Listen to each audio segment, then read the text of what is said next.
वाक्य प्रचारित होउथबा समय आमाने से वाक्यर पद किबा प्रसंग रे आमाने रहिबा पई पड़ियो। आमान मन आत्मा शरीर आमान को सेही भितरे आमान को प्रवेश करिया पई। Hallelujah hallelujah praise the Lord. Praise the Lord. आमे जदी अलगा कुआडे जदी पहुरुथबा बुलुथबा चालुथबा मन अलगा थिबो बोले हेबो सेही प्रसंग मध्य रे से वाक्य मध्य रे आमान को थिबा पड़ियो। और सेही प्रसंग मध्य रे आमाने आगो को भीतर को प्रवेश करिया पई। Hallelujah hallelujah praise the Lord. Praise the Lord. लोके शଯ୍ୟାଗତ जने पक्षाघात रोगी की बोही ताहांतो निकट को आनिले।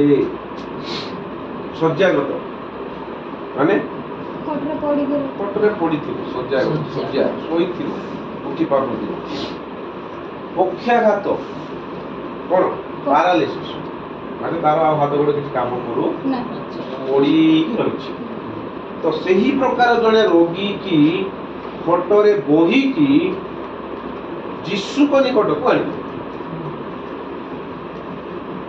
पुणी जीसु सेमान को विश्वास देखी सही पक्षाघात रोगी की कहिले जेउ लोक माने ताहाकू बोही की आनिथिले से पक्षाघात रोगी की बोही की आनिले।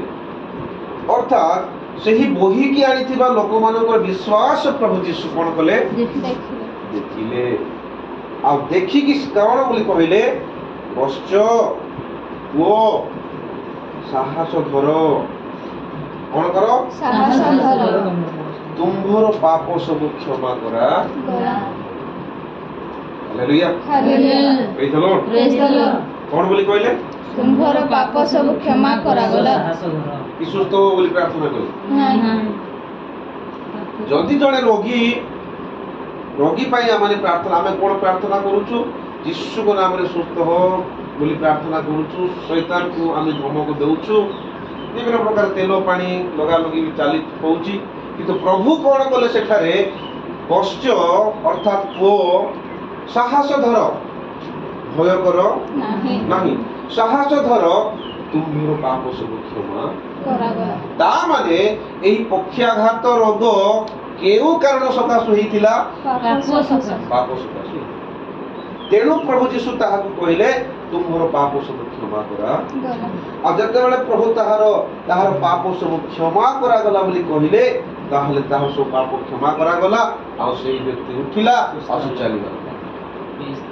Praise the Lord praise the Lord. Hallelujah hallelujah से उठिला आ से चलीबा को लागिला काहे तार सब पाप क्षमा करा गला आ पाप क्षमा हेबा संगे संगे से तार रोगोर मध्ये से मुक्ति पाइला।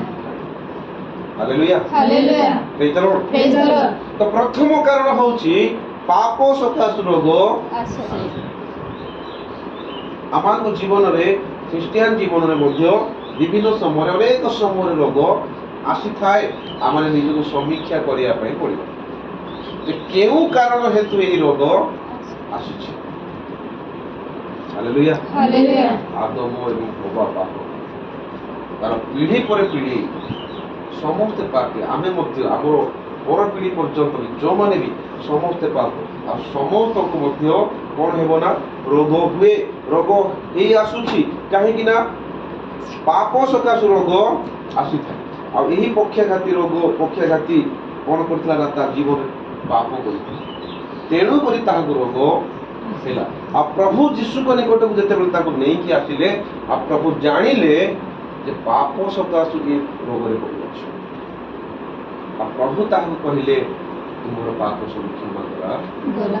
आ तार जते पाप क्षमा करा गला से तोहिरु सेही क्षण से रोग रो कोन होला मुक्ति पाइला उद्धार पाइला। 6 पद टी पढो। किंतु पृथ्वी रे पाप क्षमा करबा को मनुष्य पुत्रंकर जे अधिकार अछि एहा जेपरि तुम्हे माने जानि पारो एथि पई से पक्षाघात रोगी की कहिले उठो निज खटिया घेनी आपना घर को चली जाओ। Praise the Lord. Praise the Lord. पृथ्वी रे पाप क्षमा करबा पई केवल मनुष्य पुत्रंकर अधिकार अछि।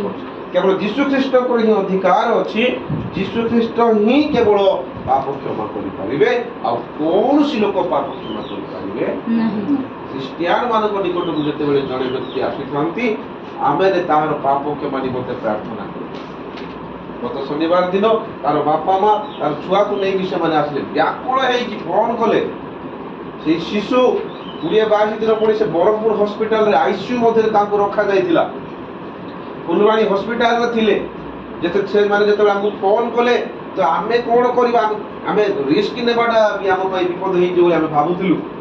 ତ ସେମାନେ ମେଡିକାଲରୁ ଧରିକି ଆସିବେ, ପୁଣି ଛୋଟ ଶିଶୁ।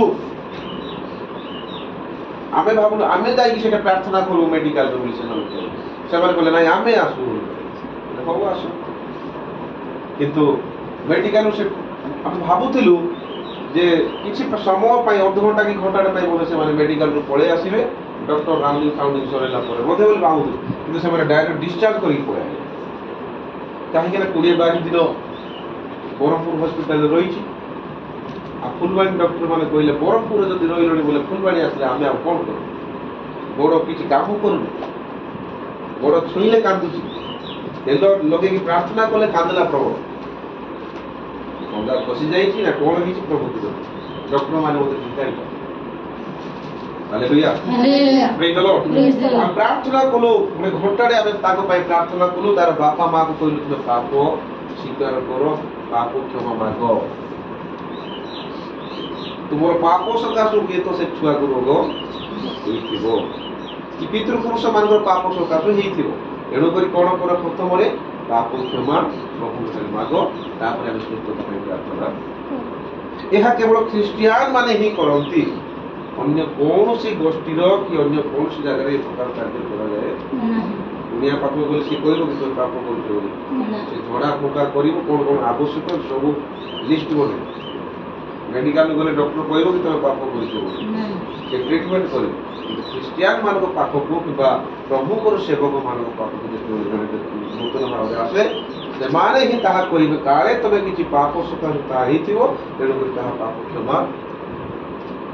ହାଲେଲୁୟା, ପ୍ରେଜ୍ ଦ ଲର୍ଡ।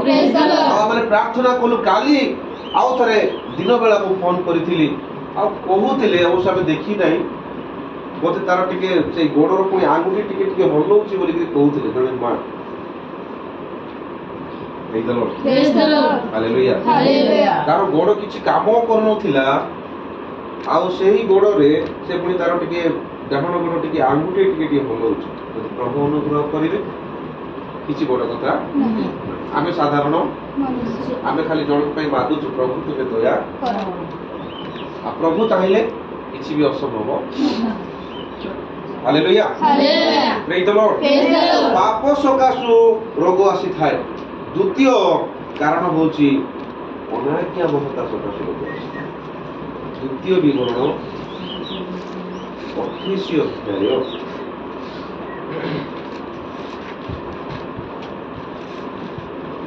15, 21, 22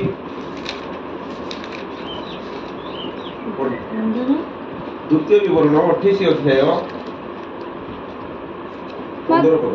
ମାତ୍ର ମୁଁ ଆଜି ତୁମ୍ଭକୁ ସଦାପ୍ରଭୁ ତୁମ୍ଭ ପରମେଶ୍ୱର ଯେ ଯେ ଆଜ୍ଞା ଓ ବିଧି ଆଦେଶ କରୁଅଛି ସେସବୁ ମାନିବା ପାଇଁ ଓ କରିବା ପାଇଁ ଯେବେ ତୁମ୍ଭେ ତାହାଙ୍କ ରୋଗରେ କର୍ଣ୍ଣପାତ ନ କରିବ, ତେବେ ଏହି ସବୁ ଅଭିଶାପ ତୁମ୍ଭ ଉପରେ ବର୍ତ୍ତିବ ଓ ତୁମ୍ଭ ସଙ୍ଗ ଧରିବ। ତୁମ୍ଭେ ଯେଉଁ ଦେଶ ଅଧିକାର କରିବାକୁ ଯାଉଅଛ, ସେଠାରୁ ତୁମ୍ଭେମାନେ ଉଚ୍ଛିନ୍ନ ହେବା ପର୍ଯ୍ୟନ୍ତ ସଦାପ୍ରଭୁ ତୁମ୍ଭଠାରେ ମହାମାରୀ ଲଗାଇ ରଖିବେ। ସଦାପ୍ରଭୁ ଯକ୍ଷ୍ମା ଓ ଜ୍ୱର ଓ ଜ୍ୱାଳା ଓ ଅତିଦାହ ଓ ଖଡ଼୍ଗ ଓ ଶସ୍ୟର ଶୋଷ ଓ ମ୍ଳାନି ଦ୍ୱାରା ତୁମ୍ଭକୁ ଆଘାତ କରିବେ। ସଦାପ୍ରଭୁ ତୁମ୍ଭକୁ ମିଶ୍ରୀୟ ବଥ ଓ ଅର୍ଶ ଓ ଯାଦୁ ଓ ଖୁଜୁଲି ଦ୍ୱାରା ଆଘାତ କରିବେ। ଏସବୁରୁ ତୁମ୍ଭେ ସୁସ୍ଥ ହୋଇପାରିବ ନାହିଁ। ସଦାପ୍ରଭୁ ତୁମ୍ଭର ଜାନୁ ଓ ଜଙ୍ଘ ଓ ତଳିପାରୁ ମସ୍ତକ ଯାଏ ବ୍ୟଥାଦାୟୀ ବଥ ଦ୍ୱାରା ତୁମ୍ଭକୁ ଆଘାତ କରିବେ, ତହିଁରୁ ତୁମ୍ଭେ ସୁସ୍ଥ ହୋଇପାରିବ ନାହିଁ।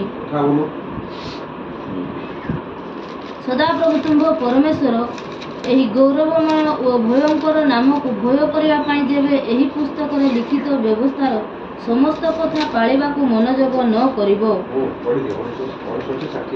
ତେବେ ସଦାପ୍ରଭୁ ତୁମ୍ଭର ଆଘାତ ଓ ତୁମ୍ଭର ବଂଶର ଆଘାତ ଅର୍ଥାତ୍ ମହତ ଓ ଚିରସ୍ଥାୟୀ ଆଘାତ, ପୁଣି ବ୍ୟଥାଜନକ ଓ ସ୍ଥିରସ୍ଥାୟୀ ରୋଗ ଆଶ୍ଚର୍ଯ୍ୟ ରୂପେ କରିବେ। ପୁଣି ତୁମ୍ଭେ ଯେଉଁ ମିଶ୍ରୀୟ ମହାବ୍ୟାଧି ବିଷୟରେ ଭୀତ ହେଲ, ତାହା ସବୁ ସେ ପୁନର୍ବାର ତୁମ୍ଭ ପ୍ରତି ଘଟାଇବେ। ତାହା ସବୁ ତୁମ୍ଭଠାରେ ଲାଗି ରହିବ। ମଧ୍ୟ ଏ ବ୍ୟବସ୍ଥା ପୁସ୍ତକରେ ଲେଖା ନଥିବା ସମସ୍ତ ରୋଗ ଓ ଆଘାତ ତୁମ୍ଭର ବିନାଶ ହେବା ପର୍ଯ୍ୟନ୍ତ ସଦାପ୍ରଭୁ ତୁମ୍ଭ ପ୍ରତି ଘଟାଇବେ। Praise the Lord. ଆଉ ଗୋଟେ କାରଣ ହେଉଛି କଣ? ଅନାଜ୍ଞାବହତା ସକାଶୁ ମଧ୍ୟ ରୋଗ, ଆସୁ। ଈଶ୍ୱରଙ୍କର ଆଜ୍ଞାକୁ ଅମାନ୍ୟ କଲେ, ପାଳନ ନ କଲେ ମଧ୍ୟ ରୋଗ ଆସେ। ଦେଖନ୍ତୁ ଲେଖାଯାଇଛି 15 ମାତ୍ର ମୁଁ ଆଜି ତୁମକୁ ସଦାପ୍ରଭୁ ତୁମ ପରମେଶ୍ୱରଙ୍କ ଯେ ଆଜ୍ଞା ଓ ବିଧି ଆଦେଶ କରୁଅଛି, ସେସବୁ ମାନିବା ପାଇଁ ଓ କରିବା ପାଇଁ ଯେବେ ତୁମେ ତାହାଙ୍କର ଉପରେ କର୍ଣ୍ଣପାତ ନ କରିବ, ତେବେ ଏହି ସବୁ ଅଭିଶାପ ତୁମ୍ଭ ଉପରେ ବର୍ତ୍ତିବ ଓ ତୁମ୍ଭ ସଙ୍ଗ କରିବ। ଅଭିଶାପ ଗୁଡ଼ିକ ଲେଖାଯାଇଅଛି, ପଢିବେ। ଆମେ ସମୟ ନାହିଁ, ତେଣୁକରି ଗୋଟେ ଗୋଟେ ପଦ ପଢିବୁ। ତ 21 ପଦରେ ଲେଖାଯାଇଅଛି, ତୁମେ ଯେଉଁ ଦେଶ ଅଧିକାର କରିବାକୁ ଯାଉଅଛ, ସେଠାରୁ ତୁମେମାନେ ଉଚ୍ଛିନ୍ନ ହେବା ପର୍ଯ୍ୟନ୍ତ ସଦାପ୍ରଭୁ ତୁମଠାରେ ମହାମାରୀ ଲଗାଇ ରଖିବେ। ଯଦି ତୁମେ ସଦାପ୍ରଭୁ ପରମେଶ୍ୱରଙ୍କର ଆଜ୍ଞା ପାଳନ କରିବ ନାହିଁ, ତୁମେ ଯେଉଁ ଦେଶକୁ ଯାଉଅଛ ସେହି ଦେଶରୁ ତୁମେ ଉଚ୍ଛିନ୍ନ ହେବା ପର୍ଯ୍ୟନ୍ତ, ଅର୍ଥାତ୍ ସେହି ଦେଶରୁ ବିଚ୍ଛିନ୍ନ ହୋଇକି ଏପଟେ ସେପଟେ ଯିବା ପର୍ଯ୍ୟନ୍ତ ତୁମଠାରେ ମହାମାରୀ ଲାଗିକି ରହିବ। କାହିଁକି? ଯଦି ତୁମେ ଈଶ୍ୱରଙ୍କର ଆଜ୍ଞାକୁ ମାନ୍ୟ କରିବ। 22 ପଦ, ସଦାପ୍ରଭୁ ଯକ୍ଷ୍ମା ଓ ଜ୍ୱର ଓ ଜଳା ଓ ଅତିଦାହ ଓ ଖଡ୍ଗ ଓ ଶସ୍ୟର ଶୋଷ ଓ ମ୍ଳାନି ଦ୍ୱାରା ତୁମ୍ଭକୁ ଆଘାତ କରିବେ। ତୁମ୍ଭର ବିନାଶ ହେବା ପର୍ଯ୍ୟନ୍ତ ସେ ସବୁ ତୁମ୍ଭର ପିଛା ଲାଗିଥିବ। ହାଲେଲୁୟା। Hallelujah. ରୋଗ ମାନଙ୍କର ସବୁ ଲିଷ୍ଟ ପ୍ରଭୁ ଦେବେ। ରୋଗ ମାନଙ୍କର ସବୁ ଲିଷ୍ଟ ମଧ୍ୟ ଏଇ ସବୁ ରୋଗ ହେବ, ଯକ୍ଷ୍ମା ହେବ, ଜ୍ୱର ହେବ, ଜଳା ହେବ, ଅତିଦାହ ହେବ, এই ପ୍ରକାର ସବୁ ରୋଗ ହେବ। 22 ପଦରେ 27 ପଦରେ ଲେଖାଯାଏ, ସଦାପ୍ରଭୁ ତୁମ୍ଭକୁ ମିଶ୍ରୀୟ ବଥ ଓ ଅର୍ଶ ଓ ଯାଦୁ ଓ ଖୁଜିଲି ଦ୍ୱାରା ଆଘାତ କରିବେ। ଏସବୁରୁ ତୁମେ ସୁସ୍ଥ ହୋଇପାରିବ ନାହିଁ। ବଥ ବାହାରିବ, ଅର୍ଶ ହେବ, ଯାଦୁ ହେବ, ଖୁଜିଲି ହେବ, ଆଉ ତୁମେ ସୁସ୍ଥ ହୋଇପାରିବ କଣ ପାଇଁ? ଈଶ୍ୱରଙ୍କର ଆଜ୍ଞାକୁ ମାନ୍ୟ। ହାଲେଲୁୟା। Hallelujah. 35 ପଦରେ ଲେଖାଯାଇଅଛି, ସଦାପ୍ରଭୁ ତୁମ୍ଭର ଜାନୁ ଓ ଜଙ୍ଘ ଓ ତଳିପାରୁ ମସ୍ତକ ଯାଏ ବ୍ୟଥାଦାୟୀ ବଥ ଦ୍ୱାରା ତୁମ୍ଭକୁ ଆଘାତ କରିବେ। ତହିଁରେ ତୁମ୍ଭେ ସୁସ୍ଥ ହୋଇପାରିବ ନାହିଁ। ତୁମ୍ଭର ଆଣ୍ଠୁ, ତୁମ୍ଭର ଜଙ୍ଘ, ତୁମ୍ଭର ତଳିପାଦରୁ ମସ୍ତକ ଯାକ, ପାଦରୁ ମସ୍ତକ ଯାକ ବ୍ୟଥାଦାୟୀ ବଥ ଦ୍ୱାରା ଏଇପରି ବଥ ବାହାରିବ, ପେନଫୁଲ ହେବ, କଷ୍ଟ ହେବ, ଯନ୍ତ୍ରଣା ହେବ, ଆଉ ତୁମେ ସୁସ୍ଥ ହୋଇପାରିବ କାହିଁକି? କଣ ପାଇଁ? ଈଶ୍ୱରଙ୍କର ଆଜ୍ଞା ଅମାନ୍ୟ କରିଥିବା। 58 ପଦ ପଢିଦେବା। ସଦାପ୍ରଭୁ ତୁମ୍ଭ ପରମେଶ୍ୱର ଏହି ଗୌରବମୟ ଓ ଭୟଙ୍କର ନାମକୁ ଭୟ କରିବା ପାଇଁ ଯେବେ ଏହି ପୁସ୍ତକରେ ଲିଖିତ ବ୍ୟବସ୍ଥାର ସମସ୍ତ କଥା ପାଳିବାକୁ ମନୋଯୋଗ ନ କରିବ, ତେବେ ସଦାପ୍ରଭୁ ତୁମ୍ଭର ଆଘାତ ଓ ତୁମ୍ଭ ବଂଶର ଆଘାତ, ଅର୍ଥାତ୍ ମହତ୍ ଓ ଚିରସ୍ଥାୟୀ ଆଘାତ, ପୁଣି ବ୍ୟଥାଜନକ ଓ ଚିରସ୍ଥାୟୀ ରୋଗ ଆଶ୍ଚର୍ଯ୍ୟ ରୂପ କରିବେ। ସେହି ରୋଗ ପୁଣି କଣ ହେବ ନା? ଚିରସ୍ଥାୟୀ, ମରିବା ପର୍ଯ୍ୟନ୍ତ ଲାଗି ଛାଡ଼ିବ। ପୁଣି ତୁମେ ଯେଉଁ ମିଶ୍ରୀୟ ମହାବ୍ୟାଧି ବିଷୟରେ ଭୀତ ହେଲ, ତାହା ସବୁ ସେ ପୁନର୍ବାର ତୁମ ପ୍ରତି ଘଟାଇବେ। ତାହା ସବୁ ତୁମ୍ଭଠାରେ ଲାଗି ରହିବ। ମଧ୍ୟ ଏ ବ୍ୟବସ୍ଥା ପୁସ୍ତକରେ ଲେଖା ନଥିବା ସମସ୍ତ ରୋଗ ଓ ଆଘାତ ତୁମ୍ଭର ବିନାଶ ହେବା ପର୍ଯ୍ୟନ୍ତ ସଦାପ୍ରଭୁ ତୁମ୍ଭ ପ୍ରତି ଘଟାଇବେ। ହାଲେଲୁୟା। Hallelujah. ଏହି ବ୍ୟବସ୍ଥା ପୁସ୍ତକରେ ଯେଉଁ ରୋଗ ମାନଙ୍କର ନାମ ଲେଖା ଯାଇନାହିଁ, ଆଜି ଅନେକ ରୋଗ ଡକ୍ଟର ମାନେ ଜାଣିପାରୁନାହାନ୍ତି। ବାଜୁକୁ ପିଟୁ ବୋଲି ଦେଇ ଦଉଛି, ଇଞ୍ଜେକ୍ସନ ସେଲେନ ପକେଇ ଦଉଛି, ଯାହା ଅଛି ସେଲେନ ତ ତଳେ ଦଉଥିବେ, ଲୁଣ ପାଣି ତଳେ ଦେବେ, ଜାଣିନଥିବେ କିନ୍ତୁ ରୋଗ କଣ ଜଣା ପଡିବ। ପରମେଶ୍ୱରଙ୍କର ଆଜ୍ଞା ଅମାନ୍ୟ କରିବା ଦ୍ୱାରା ପ୍ରଭୁ ଏହି ପ୍ରକାର ରୋଗ ଦେବେ, ତାହାକି ଏହି ବ୍ୟବସ୍ଥା ପୁସ୍ତକରେ ମଧ୍ୟ ଲେଖାଯାଇ, ସେ ରୋଗ କଣ ତାହା ମଧ୍ୟ ଲେଖାଯାଇ ନଥିବ। ଏହି ପ୍ରକାର ମଧ୍ୟ ରୋଗ ହେବ, ତାହା ତୁମ ପ୍ରତି ଲାଗିକି ରହିଥିବ ତୁମର ବିନାଶ ହେବା ପର୍ଯ୍ୟନ୍ତ। କାରଣ କ'ଣ? ଈଶ୍ୱରଙ୍କ ଆଜ୍ଞାକୁ ଅମାନ୍ୟ। ହାଲେଲୁୟା। ହାଲେଲୁୟା। ପ୍ରେଜ୍ the Lord. Praise the Lord. ପ୍ରଥମ କାରଣ ହେଉଛି ପାପ ପାପ ସକାଶେ ରୋଗ ଆସେ। ଦ୍ୱିତୀୟ କାରଣ ହେଉଛି ଅନାଜ୍ଞା ସକାଶେ ରୋଗ ଆସେ। ତୃତୀୟ କାରଣ ହେଉଛି ଈଶ୍ୱରଙ୍କର ଗୌରବ ନିମନ୍ତେ ମଧ୍ୟ ରୋଗ। କ'ଣ ପାଇଁ? ଈଶ୍ୱରଙ୍କର ଗୌରବ ନିମନ୍ତେ। ଯୋହନ ପୁସ୍ତକ 11 ଅଧ୍ୟାୟ କ'ଣ ଲେଖାଯାଇଛି ସେଠି? ଜାଣି ନାହିଁ। ଯୋହନ 11 କ'ଣ ଲେଖା ଜାଣି ନାହିଁ? ପଢ଼ 11:4। କିନ୍ତୁ ଯୀଶୁ ତାହା ଶୁଣି କହିଲେ, ହଁ। ଏହି ପୀଡ଼ା ମୃତ୍ୟୁ ନିମନ୍ତେ ନୁହେଁ, ମାତ୍ର ଈଶ୍ୱରଙ୍କ ଗୌରବ ନିମନ୍ତେ, ଯେପରି ତଦ୍ୱାରା ଈଶ୍ୱରଙ୍କ ପୁତ୍ର ଗୌରବ ପ୍ରାପ୍ତ ହୁଅନ୍ତି। Praise the Lord. Praise the Lord. ଲାଜାର ମରିଯାଇଛି। 11 ଅଧ୍ୟାୟରେ ଲାଜାର ମରିଯାଇଛି। ପ୍ରଭୁ ଯୀଶୁ ସେଠାରେ ନାହାନ୍ତି। ଯୀଶୁଙ୍କୁ ଖବର ପଠାଗଲା ଲାଜାରକୁ ସେ ବହୁତ ସ୍ନେହ କରୁଥିଲେ, ପ୍ରେମ କରୁଥିଲେ। ଯୀଶୁଙ୍କୁ ଖବର ପଠାଗଲା, ମାର୍ଥା ମରିୟମ ଲାଜାରଙ୍କର ଭଉଣୀମାନେ ଖବର ପଠେଇଲେ ଯାହାକୁ ଅଧିକ ସ୍ନେହ କରୁଛୁ ସେ ବହୁତ ସାଂଘାତିକ ପୀଡ଼ାରେ ଅଛି, ମରି ତ ଯିବ ଆଉ ସାଂଘାତିକ ପୀଡ଼ା। ତ ପ୍ରଭୁ ଜାଣି ଶୁଣିକି ସେଠାରେ ବିଳମ୍ବ କ'ଣ କଲେ? ଜାଣି ଶୁଣିକି ସେଠାରେ ସେ ବିଳମ୍ବ କଲେ। ଆଉ ସେ କହୁଛନ୍ତି ଏହି ପୀଡ଼ା, ଏହି ରୋଗ ମୃତ୍ୟୁ ନିମନ୍ତେ ନୁହେଁ, ଈଶ୍ୱରଙ୍କର ଗୌରବ। କିଛି କିଛି ରୋଗ ତାଙ୍କର ଗୌରବ ପାଇଁ ପ୍ରଭୁ, ତାଙ୍କର ମହିମା ପାଇଁ ପ୍ରଭୁ। ତାମାନେ ରୋଗ ଆସିଲା, ପ୍ରାର୍ଥନା କରାଗଲା, ପ୍ରଭୁ ଠିକ କଲେ, ଆଉ ପ୍ରଭୁଙ୍କର ଗୌରବ ହେଲା, ସାକ୍ଷୀ ହେଲା। ସେ ସାକ୍ଷ୍ୟ ଦ୍ୱାରା ଆଉ ଜଣେ ଲୋକ ମନ ପରିବର୍ତ୍ତନ କରି ପ୍ରଭୁ। Hallelujah. Hallelujah. Praise the Lord. ଆମର ରିସେଣ୍ଟଲି ସେ ମୋନାଲିସା ରୋଗ, ଏତେ ଡିପ୍ରେସନ, 2-3 ମାସ ପୁରା ଡିପ୍ରେସନ ଦେଖିଛନ୍ତି ସମସ୍ତେ। କିନ୍ତୁ ପ୍ରଭୁ ଅନୁଗ୍ରହ କଲେ, ଦୟା କଲେ, ତାଙ୍କ ଦ୍ୱାରା ସେହି ପରିବାରରେ ପ୍ରଭୁ ଆଶ୍ଚର୍ଯ୍ୟ କର୍ମ କରିଥିବା ହେତୁ ଆଉ 2ଟି ପରିବାର ଏବେ ପ୍ରଭୁଙ୍କ ଠାରେ ଲାଇନ୍ ଲଗେଇଛନ୍ତି। ପ୍ରଭୁ ଅନୁଗ୍ରହ ହେଲେ ରହିବେ, ନହେଲେ ପଡ଼ିବେ। ସେଥିରେ ଆମର କିଛି ହାଲେଲୁୟା। Hallelujah. ପ୍ରେଜ୍ the Lord. Praise the Lord. ତେଣୁ କରି ଯେ ପ୍ରଭୁଙ୍କର ଗୌରବ ନିମନ୍ତେ ମଧ୍ୟ କିଛି କିଛି ରୋଗ, Yes, sir. ଈଶ୍ୱର ଗୌରବ ପାଇବେ ସେଇ ରୋଗ। ଲୁକ ନାହିଁ, ଯୋହନ, ସେଇ ଯୋହନ 9 ଅଧ୍ୟାୟ।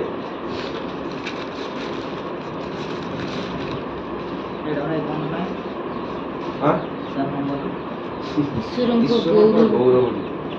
ଚାରି। ହଁ, ସେଇଟା 3 ନମ୍ବର। এই বিষয়ে ଯୋହନ 9 ଅଧ୍ୟାୟ 1ରୁ ପଢ଼। ସେ ଯାଉଥିବା ସମୟରେ ହଁ। ଜଣେ ଯକ୍ଷ୍ମା ଖଣ୍ଡ ଦେଖିଲେ, ଆଉ ତାହାଙ୍କ ଶିଷ୍ୟମାନେ ତାହାଙ୍କୁ ପଚାରିଲେ, ହେ ଗୁରୁ, କିଏ ପାପ କରିଥିବାରୁ ଏ ଅନ୍ଧ ହୋଇ ଜନ୍ମ ହେଲା, ନିଜେ ନା ଏହାର ବାପା ମା? ଯୀଶୁ ଉତ୍ତର ଦେଲେ, ଏ କିମ୍ବା ଏହାର ବାପା ମା ପାପ କଲେ ନାହିଁ, କିନ୍ତୁ ଈଶ୍ୱରଙ୍କ କର୍ମ ଯେପରି ଏହାଠାରେ ପ୍ରକାଶିତ ହୁଏ, ଏଥି ନିମନ୍ତେ ଏହା ଘଟିଅଛି। Praise the Lord. Praise the Lord. ସେ ଯାଉଥିବା ସମୟରେ ଜଣେ ଜନ୍ମାନ୍ଧକୁ ଦେଖିଲେ। ଜନ୍ମାନ୍ଧ ମାନେ ସେ ଜନ୍ମରୁ ସେ ଅନ୍ଧ। ଆଉ ତାହାଙ୍କର ଶିଷ୍ୟମାନେ ଯୀଶୁକୁ ପଚାରୁଛନ୍ତି ଯେ, ହେ ଗୁରୁ, କିଏ ପାପ କରିବା ସକାଶୁ ଇଏ ଜନ୍ମ ହେଇକି ଅନ୍ଧ ହେଲା? यार बापा माँ कले नजाई कले तार किए तार पितृपुरुष माने किए पाप करबा सकाशु या अंध होई जन्म तो जीशु उत्तर देले ए किंबा यार बापा माँ पाप कले नाही किंतु ईश्वर को कर्म जेपरि एहा ठारे प्रकाशित हुए माने ईश्वरंकर गौरव निमंते ईश्वरंकर आश्चर्य कर्म निमंते ए अंध होई कि जन्म परवर्ती समय प्रभु से अंध को बड़ कले दृष्टि शक्ति से अंध को दृष्टि शक्ति देले से देखिला आ तार आखि मध्य खोली hallelujah hallelujah praise the Lord praise the Lord आ अनेक लोक माने जानिले जे एही व्यक्ति तांकर शिष्य माने मध्य जानिले जे एही व्यक्ति से अंध मानकर मध्य आखि खोली देछि ଆଜି ମଧ୍ୟ ଜଗତରେ ଯେତେବେଳେ ପ୍ରଭୁ ଆଶ୍ଚର୍ଯ୍ୟ କର୍ମ କରୁଛନ୍ତି, ଆଜି ମଧ୍ୟ ଲୋକମାନେ ଜାଣୁଛନ୍ତି ଯେ ଯୀଶୁ ଏଇ କାମ ମଧ୍ୟ କରିଲେ। ଏଇ ପ୍ରକାର ଲୋକକୁ ମଧ୍ୟ ସୁସ୍ଥତା, ଏଇ ପ୍ରକାର ରୋଗୀକୁ ମଧ୍ୟ ପ୍ରଭୁ ସୁସ୍ଥତା। ପ୍ରଭୁ ଯୀଶୁ ଯେତେବେଳେ ଲାଜାରକୁ ଉଠେଇଲେ, ତ ସେଇ ସମୟର ଘଟଣା ଯଦି ଆମେ ଟିକେ ପଢିବା, ସେହି ଯୋହନ 11 ଅଧ୍ୟାୟ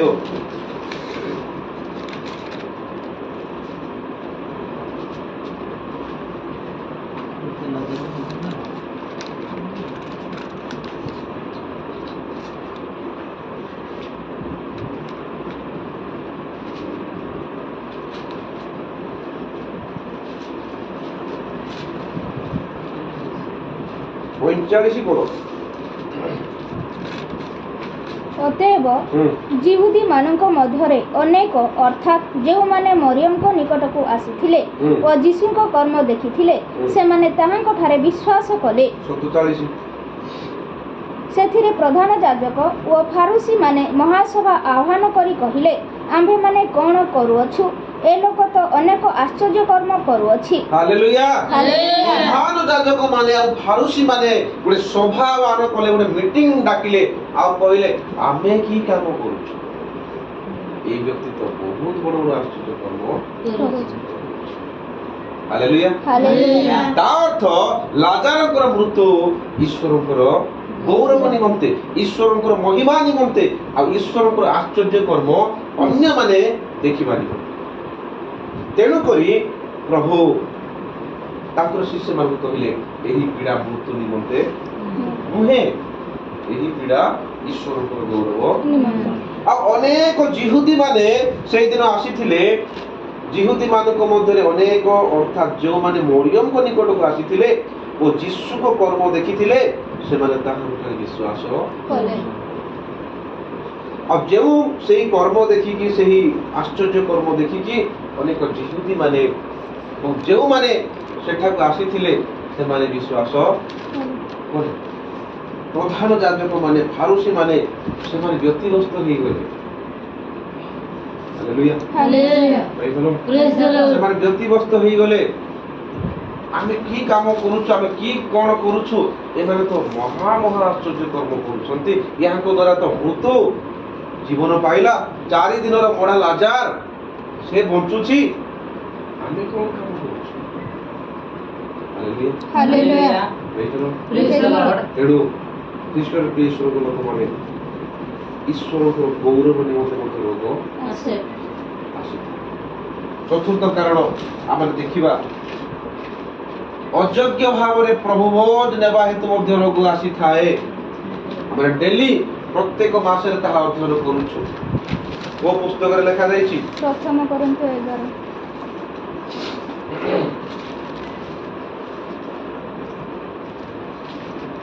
ଅଧ୍ୟାୟ 27 29 ଆଉ 30 ଖାଲି ପଢ। ପ୍ରଥମ କରନ୍ତୁ 11 ଅଧ୍ୟାୟ 29 30। କାରଣ ଯେ ପ୍ରଭୁଙ୍କ ଶରୀରକୁ ବିଶେଷ ନ ମଣି ଭଜନ କରେ ଓ ପାନ କରେ, ସେ ଆପଣ ଦଣ୍ଡ ନିମନ୍ତେ ଭଜନ କରେ ଓ ପାନ କରେ। ଏହି ହେତୁ ତୁମ୍ଭମାନଙ୍କ ମଧ୍ୟରେ ଅନେକ ଦୁର୍ବଳ ଓ ପୀଡ଼ିତ, ପୁଣି ଅନେକ ମହାନିଦ୍ରା ପ୍ରାପ୍ତ ଅଟନ୍ତି। ପ୍ରେଜ୍ ଦ ଲର୍ଡ। ପ୍ରଭୁ ଭୋଜକୁ ଅଯୋଗ୍ୟ ଭାବରେ ନେବା ଦ୍ୱାରା ମଧ୍ୟ ରୋଗ ଆସିଥାଏ। ଆଉ ପାଉଲ କହୁଛନ୍ତି କରିନ୍ଥୀୟ ମଣ୍ଡଳୀକୁ, ଏ କରିନ୍ଥୀୟ ମଣ୍ଡଳୀର ଭାଇ ଭଉଣୀ ମାନେ, ପ୍ରଭୁଙ୍କ ଶରୀରକୁ ବିଶେଷ ନମଣି ଯେଉଁମାନେ ଭୋଜନ କରନ୍ତି ଓ ପାନ କରନ୍ତି, ସେମାନେ ଆପଣାର ଦଣ୍ଡ ନିମନ୍ତେ ତାହା ଭୋଜନ କରନ୍ତି ଓ ପାନ। କାହିଁକି ନା ଏହି ହେତୁ ମାନେ ପ୍ରଭୁ ଭୋଜକୁ ଅଯୋଗ୍ୟ ଭାବରେ ଗ୍ରହଣ କରୁଥିବା ହେତୁ କ'ଣ ହୁଏ? ତୁମମାନଙ୍କ ମଧ୍ୟରେ ଅନେକ ଦୁର୍ବଳ ହେଇଗଲେ, ଅନେକ ପୀଡ଼ିତ ହେଇଗଲେ, ବିଭିନ୍ନ ପ୍ରକାର ରୋଗରେ ପୀଡ଼ିତ ହେଇଗଲେ, ଆଉ ଅନେକ ମହାନିଦ୍ରା ପ୍ରାପ୍ତ ମଧ୍ୟ। ମହାନିଦ୍ରା ପ୍ରାପ୍ତ ମାନେ କ'ଣ? ମରିଗଲେ। ଯଦି ପାଉଲଙ୍କ ମଣ୍ଡଳୀରେ, ପାଉଲ ପାଷ୍ଟର, ଯଦି ପାଉଲଙ୍କ ମଣ୍ଡଳୀରେ ଯଦି ବିଶ୍ୱାସୀ ମାନେ ଅଯୋଗ୍ୟ ଭାବରେ ଯଦି ପ୍ରଭୁ ଭୋଜ ଗ୍ରହଣ କରି ଯଦି କିଏ ଦୁର୍ବଳ ହେଇଯାଉଥିଲେ, କିଏ ରୋଗରେ ପଡ଼ି ଯାଉଥିଲେ, କିଏ ମରି ଯାଉଥିଲେ, ଆଜି ଆମ୍ଭମାନଙ୍କର ମଣ୍ଡଳୀରେ ତାହା ହେଉଥିବ କି ନାହିଁ? ଆଁ? ଯଦି ପାଉଲଙ୍କ ମଣ୍ଡଳୀରେ ପାଉଲ ପାଷ୍ଟର ଥିବା ମଣ୍ଡଳୀରେ ଯଦି ଏଇ ପ୍ରକାର ଘଟଣା ଘଟୁଛି ତାହେଲେ ଆମେ କଣ ପାଉଲଙ୍କ ଠାରୁ ଶ୍ରେଷ୍ଠ ହଉଥିବ କି ନାହିଁ? ନିହାତି ଜାଣିପାରନ୍ତି ନାହିଁ, ହେଉଥିବ ନିହାତି। ଅଯୋଗ୍ୟ ଭାବରେ ପ୍ରଭୁ ବୋଧ ନେବା ଦ୍ୱାରା ମଧ୍ୟ ରୋଗ ଆସେ। କେତେଟା କାରଣ ହେଲା? ଚାରିଟା। କଣ କଣ? ପାପ ସକାଶୁ ରୋଗ ଆସେ, ଈଶ୍ୱରଙ୍କ ଅନାଜ୍ଞାବହତା ସକାଶୁ ରୋଗ ଆସେ, ଈଶ୍ୱରଙ୍କ ଗୌରବ ନିମନ୍ତେ ରୋଗ ଆସେ, ଅଯୋଗ୍ୟ ଭାବରେ ପ୍ରଭୁ ଭୋଜ ଗ୍ରହଣ କରି ରୋଗ ଆସେ। ସମସ୍ତେ ଶୁଣିଥାନ୍ତୁ, ରୋଗ ଯଦି ଆସିବ ସେଟାକୁ ମନେ ପକେଇବେ, କୋଉଟା ଏ ଭିତରୁ କୋଉଟା ଅଛି କି ମୋର ଗୋଟେ ଗୋଟେ ଖୋଜିବେ। ଆଉ ତାର ନିରାକରଣ ମଧ୍ୟ ଅଛି, ସମାଧାନ ମଧ୍ୟ ଅଛି। ଯେ ଆଜି ସମାଧାନଟା କହିବେ, ଆଜି ସମୟ। ହାଲେଲୁୟା, ପ୍ରେଜ୍ ଦ ଲର୍ଡ। ପାପ ସକାଶୁ ରୋଗ ଆସିଥାଏ, ଅନାଜ୍ଞା ବହୁ ସକାଶୁ ରୋଗ ଆସିଥାଏ, ଈଶ୍ୱରଙ୍କର ଗୌରବ ନିମନ୍ତେ ରୋଗ ଆସିଥାଏ, ଅଯୋଗ୍ୟ ଭାବରେ ପ୍ରଭୁ ଗ୍ରହଣ କଲେ ମଧ୍ୟ ରୋଗ, ପିତୃ ପୁରୁଷ ମାନଙ୍କର ପାପ ସକାଶୁ ମଧ୍ୟ ରୋଗ, ବାପା ଅଜା ମାନେ ଯଦି ପାପ କରିଥିବେ ତାର ନାତି ତାର ପୁଅ ଝିଅ ମଧ୍ୟ ରୋଗ। ହାଲେଲୁୟା। ଦ୍ୱିତୀୟ ବିବରଣ ତାର 5 ଅଧ୍ୟାୟ 9 ପଦ।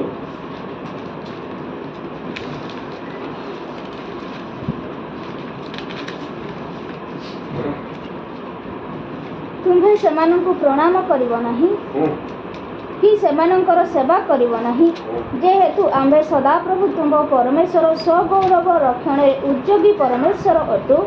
ଯେଉଁମାନେ ଆମ୍ଭକୁ ଘୃଣା କରନ୍ତି, ଆମ୍ଭେ ସେମାନଙ୍କର ତୃତୀୟ ଓ ଚତୁର୍ଥ ପୁରୁଷ ପର୍ଯ୍ୟନ୍ତ ସନ୍ତାନମାନଙ୍କ ଉପରେ ପ୍ରତ୍ୟୁର୍କ ଅପରାଧର ପ୍ରତିଫଳ ଦାତା। ହାଲେଲୁୟା। ପରମେଶ୍ୱର କହିଲେ ଯଦି ତୁମେମାନେ ଆମକୁ ଘୃଣା କରୁଅଛ, ତୁମର ତୃତୀୟ ଚତୁର୍ଥ ପୁରୁଷ ପର୍ଯ୍ୟନ୍ତ ପିଢ଼ି ପରେ ପିଢ଼ି କଣ କରିବା?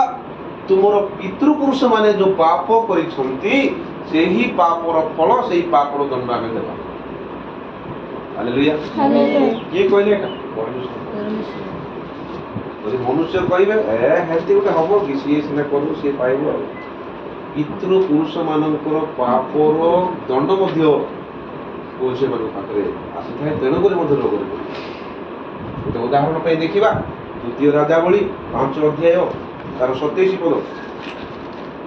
ଦ୍ୱିତୀୟ ରାଜାବଳୀ 5 ଅଧ୍ୟାୟ 27 ପଦ।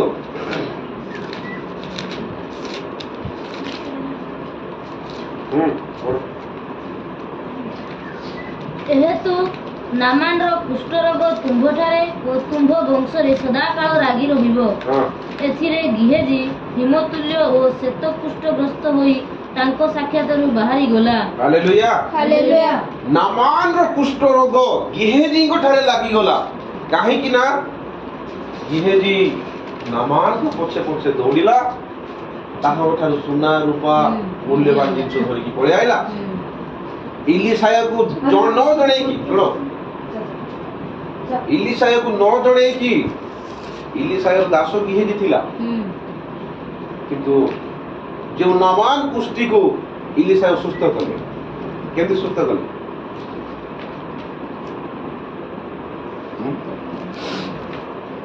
କହିଲେ ଜର୍ଦ୍ଦନ ନଦୀକୁ ଯାଅ, ସେଇଥିରେ 7 ଥର ନିଜକୁ 7 ଥର ସ୍ନାନ କରିବ, ଆଉ ତୁମର କୁଷ୍ଠ ରୋଗ ଭଲ ହେଇଯିବ। ନାମାନ କୁଷ୍ଠ ରୋଗରୁ ଭଲ ହେଇଗଲା।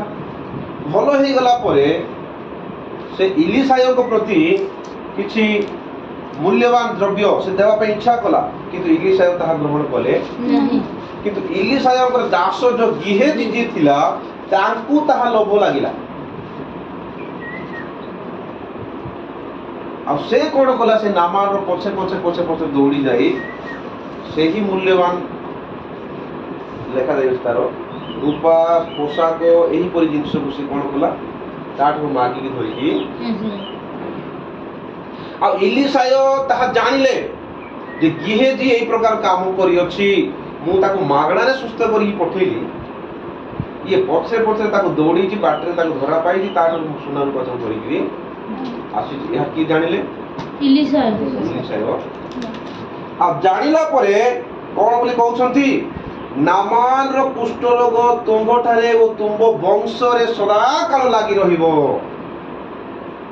जो नामान जो कुष्ठ रोग पीड़ित थिला ताहा से रोग से मध्य पड़िबो आ तुमर वंश सारा लोक सब कुष्ठ रोग आप किए गला पितृपुरुष माने किए गला गिहेजी इलिसायर दास गिहेजी पाप कला किंतु दंड किए भोग करिवे ତାଙ୍କର वंश सारा लोक माने सब जाक hallelujah hallelujah praise the Lord Praise the Lord. ता माने पितृपुरुष मानकर पाप सकाश मध्य रोग आसे आसे ताको हम खंडन करि पारिबा ସେହି ପିତୃପୁରୁଷ ପାପ ଯାହା ଆସିଥାଏ ତାର ମଧ୍ୟ ନିରାକରଣ ରହିଛି।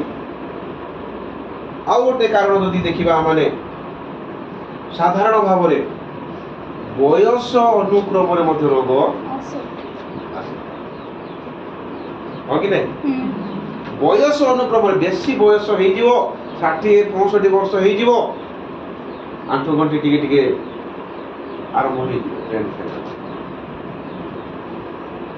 କାହାକୁ ହେଲା ସେହିପରି ରୋଗ ଇଲିସାୟ ଯିଏକି 14 ଗୋଟି ଆଶ୍ଚର୍ଯ୍ୟ କର୍ମ କରିଥିଲା ଯିଏକି ମୃତ ବ୍ୟକ୍ତିକୁ ଜୀବନ ଦେଇଥିଲା ସେ ଶେଷରେ ରୋଗରେ ମଲା ସେହି ଦ୍ୱିତୀୟ ରାଜାବଳୀ 13 ଅଧ୍ୟାୟ 14।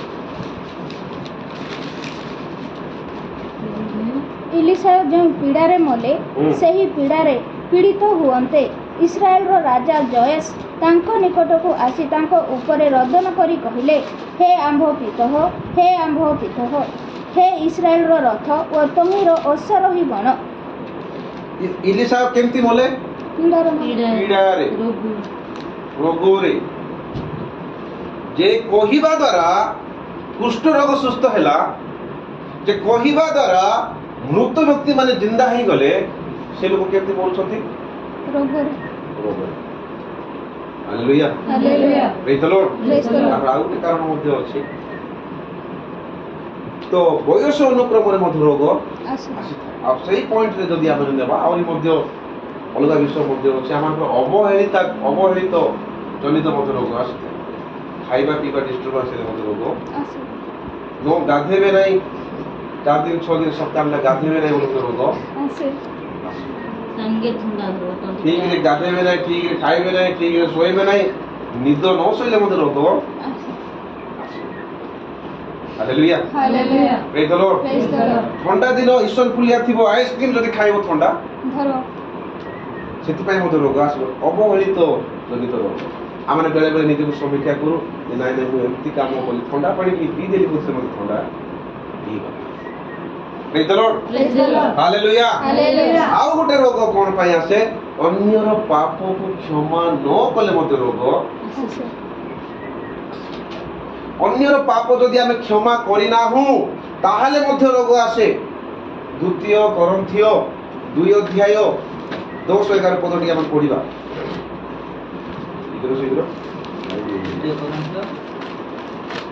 2 ଅଧ୍ୟାୟ କିନ୍ତୁ ତୁମ୍ଭେମାନେ ଯାହାର କିଛି କ୍ଷମା କର ମୁଁ ମଧ୍ୟ ତାହାଙ୍କୁ କ୍ଷମା କରେ କାରଣ ମୁଁ ଯଦି କିଛି କ୍ଷମା କରିଅଛି ତେବେ ଯାହା କ୍ଷମା କରିଅଛି ତାହା ଖ୍ରୀଷ୍ଟଙ୍କ ସାକ୍ଷାତରେ ତୁମ୍ଭମାନଙ୍କ ସକାଶେ କ୍ଷମା କରିଅଛି ଯେପରି ଶୟତାନ ଆମ୍ଭମାନଙ୍କର ଅପକାର କରିବାକୁ ସୁଯୋଗ ପ୍ରାପ୍ତ ନ ହୁଏ କାରଣ ଆମ୍ଭେମାନେ ତାର ମସ୍ତକ କଳ୍ପନା ସମ୍ବନ୍ଧରେ ଅଜ୍ଞ ନହୁଁ। Praise the Lord. Praise the Lord. ଯଦି ଆମେମାନେ କାହାର କିଛି ପାପ ଯଦି କ୍ଷମା କରିନାହୁଁ ତାହେଲେ ଶୈତାନ ଆମ ବିରୁଦ୍ଧରେ ସୁଯୋଗ ପାଇବ କଣ କରିବା ପାଇଁ ରୋଗ ଆଣିବା ପାଇଁ ଅପକାର ତେଣୁକରି ପ୍ରତ୍ୟେକ ଶବ୍ଦକୁ ଧ୍ୟାନ ଦିଅନ୍ତୁ ବୋଲି କହୁଛି ଅପକାର ମାନେ କଣ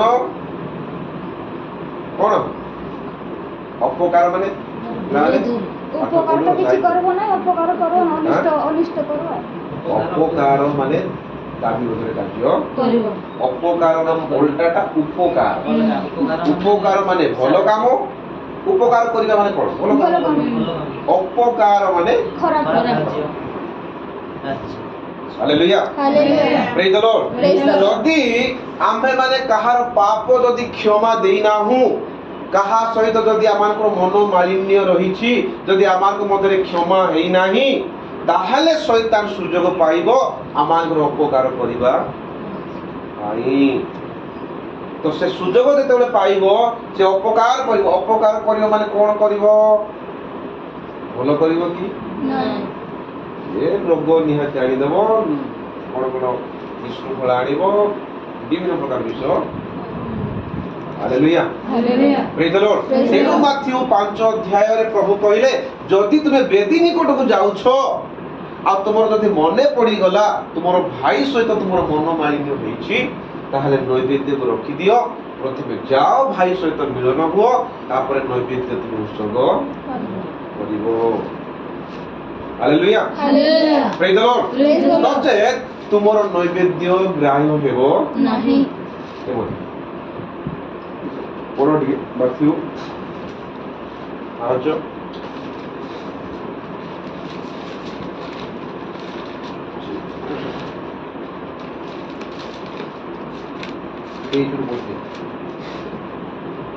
ଅତଏବ ଯଦି ବେଦୀ ନିକଟକୁ ତୁମ୍ଭେ ନିଜର ନୈବେଦ୍ୟ ଆଣୁଥିବା ସମୟରେ ତୁମ୍ଭ ବିରୋଧରେ ତୁମ୍ଭ ଭାଇର କୌଣସି କଥା ଅଛି ବୋଲି ସେଠାରେ ତୁମ୍ଭର ମନେ ପଡ଼େ ତାହେଲେ ସେହି ସ୍ଥାନରେ ବେଦୀ ସମ୍ମୁଖରେ ତୁମ୍ଭର ନୈବେଦ୍ୟ ଥୋଇଦେଇ ଚାଲିଯାଅ ଆଗେ ନିଜ ଭାଇ ସଙ୍ଗରେ ମିଳିତ ହୁଅ ଆଉ ତାହାପରେ ଆସି ତୁମ୍ଭର ନୈବେଦ୍ୟ ଉତ୍ସର୍ଗ କର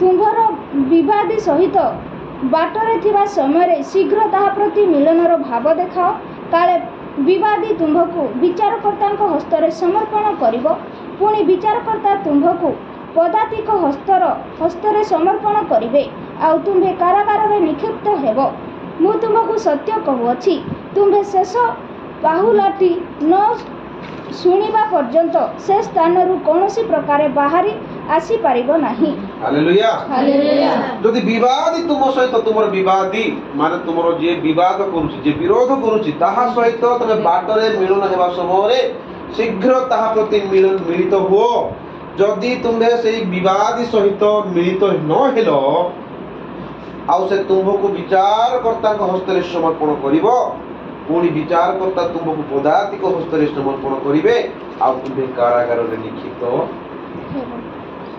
हालेलुया हालेलुया तुमर विरोधी सहित तुमर विपक्षवादी सहित जदि तुम माने मिलित हेउ ना हो ताहले शैतान तुम विरुद्ध अपकार करिया के सुयोग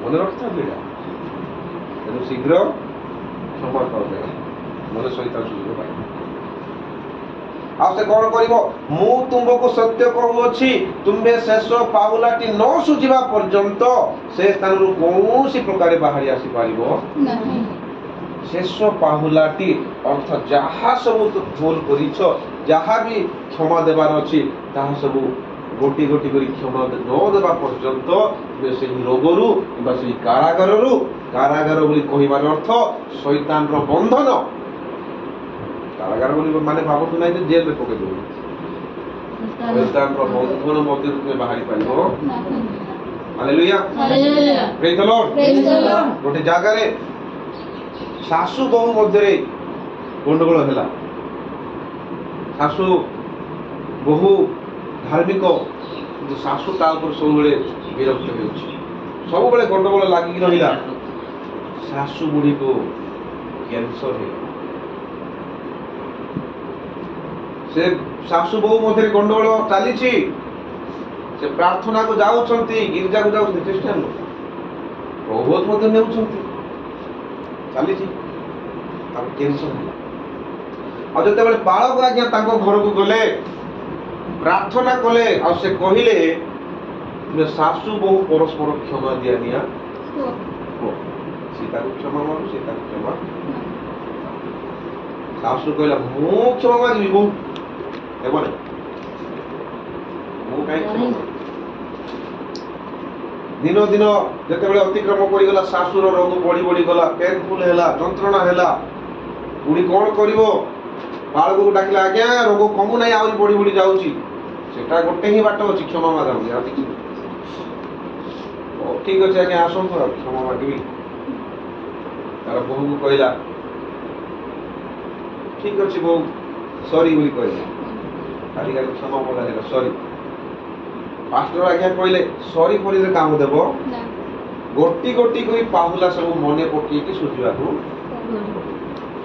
ଯାହା ସବୁ ତମର ବହୁ ବିରୋଧରେ ତୁମେ ପାପ କରିଛ, ଭୁଲ କରିଛ, ଯାହା ସବୁ କହିଛ, ଗୋଟେ ଗୋଟେ କରି ସବୁ ତାଠାରେ କ୍ଷମା ମାଗିବା ପାଇଁ ପଡିବ। ଖାଲି ସରି କିମ୍ବା ଇଟ୍ସ ଓକେ ବୋଲି କହିଦେଲେ ହେବ? ଶାଶୁ କଣ କରିବ? ଯନ୍ତ୍ରଣା ବଢୁଛି, ରୋଗ ବଢୁଛି, ଠିକ ଅଛି ବୋଲି କହିବା ସବୁ ଗୋଟେ ଗୋଟେ କରି କହିବ।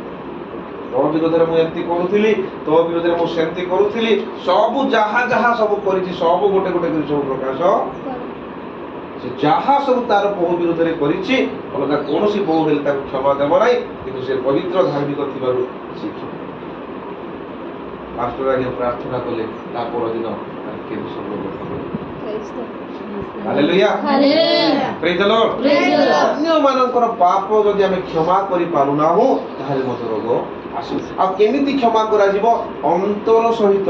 ମାଥ୍ୟୁ 18 ଅଧ୍ୟାୟ 29 ପଦ। ତୁମ୍ଭେମାନେ ପ୍ରତ୍ୟେକ ଜଣ ଯଦି ଅନ୍ତର ସହ ଆପଣା ଆପଣା ଭାଇକି କ୍ଷମା ନ କର, ତାହେଲେ ମୋହର ସ୍ୱର୍ଗସ୍ଥ ପିତା ହିଁ ତୁମ୍ଭମାନଙ୍କ ପ୍ରତି ସେହି ପ୍ରକାର କରିବେ। ହାଲେଲୁୟା। ହାଲେଲୁୟା। କେମିତି କ୍ଷମା କରାଯିବ? ଅନ୍ତର ସହକାରେ। ଖାଲି ମୁଖରେ କହିଲେ ହେବ ନାହିଁ, ହୃଦୟରେ ଯଦି ରାଗ ଥିବ ତାହା କ୍ଷମା ହେଇନାହିଁ। ତ ଅନ୍ୟ ଜଣଙ୍କର ପାପ କ୍ଷମା କରିବା ଦ୍ୱାରା ତାହା ସହିତ ଆମମାନଙ୍କର ପ୍ରେମ ବଢିବ। ଯଦି ସେ ପ୍ରେମ ବଢୁନାହିଁ, ବନ୍ଧୁତା ବଢୁନାହିଁ, ତାହେଲେ ଆମେ ପ୍ରକୃତରେ ଆମେ ତାକୁ କ୍ଷମା ଅନ୍ତର ସହିତ ତାକୁ କ୍ଷମା କରିବା ପାଇଁ। ଆଉ ଗୋଟେ ରୋଗ, ପ୍ରଭୁଙ୍କର ଅଭିଷିକ୍ତ ଦାସ ମାନଙ୍କ ବିରୋଧରେ କଥା କହିଲେ ସେ ରୋଗ ଆସେ। କୋଉଠି ଦେଖାଯାଇଅଛି? ଗଣନା ପୁସ୍ତକ 12 ଅଧ୍ୟାୟ ମଶାଙ୍କ ବିରୁଦ୍ଧରେ ହାରଣ ଏବଂ ମରିୟମ କଥା କୁଷ୍ଠ ରୋଗ ହେଇଗଲା। କଣ? ଗଣନା ପୁସ୍ତକ 12 ଅଧ୍ୟାୟ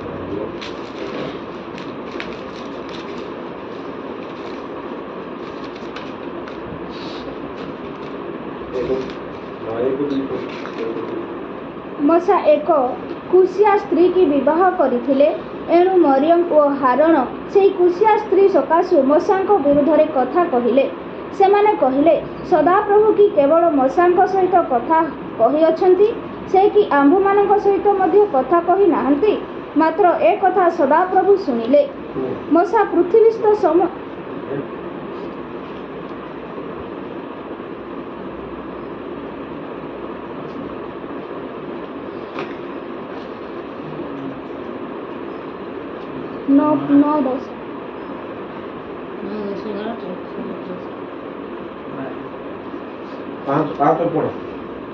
ସେତେବେଳେ ସଦାପ୍ରଭୁ ମେଘ ସ୍ତମ୍ଭରେ ଓହ୍ଲାଇ ତମ୍ବୁ ଦ୍ୱାରରେ ଛିଡ଼ା ହୋଇ ହାରଣଙ୍କୁ ଓ ମରିୟମଙ୍କୁ ଡାକିଲେ।